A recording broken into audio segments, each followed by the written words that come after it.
Hello বন্ধুরা, আসসালামু আলাইকুম। আশা করি সবাই ভালো আছেন। আল্লাহর রহমতে আমরা ভালো আছি। তো আজকে চাচাতো ভাইয়ের ছেলের সুন্নতে খাতনা। তো সেই অনুষ্ঠানে আসলাম। তো সেই অনুষ্ঠানে আসছি সব আমার ভাই বোনেরা, ভাবিরা সব একসাথে আসছি। আর এইখানে আমার ছোট্ট ভাইস্তা সাইদ খাড়ায় রইছে। মাশাআল্লাহ খুব সুন্দর লাগতেছে ওকে। তো একে, একে করে আমার বাড়ির সবাই আসতেছে। ভাবিরা, ভাইরা।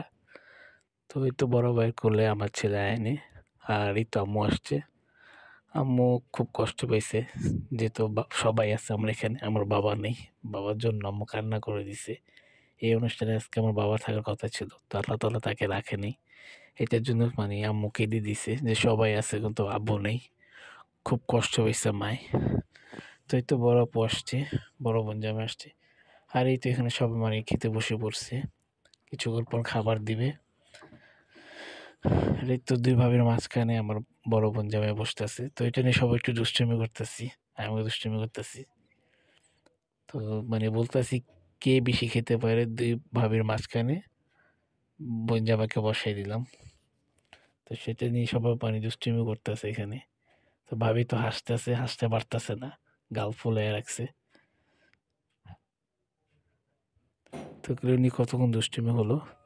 তো এই তো আমাদের খাওয়া দাওয়া এসে পড়ছে। তো সবাই খেতে বসে পড়ছে। তো এখানে আমি বলতেছি কার থেকে কে বেশি খেতে পারে, তাদের ভিতরে একটা বাজি লাগাই দিছি। তো এখানে আমার ছোট ভাই রান্না খেতে পারতেছে না। তো এই 22 তারিখ ছিল সুন্নতে খাতনা। তো বন্ধুরা, আজকের ব্লগটা এ পর্যন্তই। ব্লগটা ভালো লেগে থাকলে ফলো করবেন, কমেন্টে জানাবেন।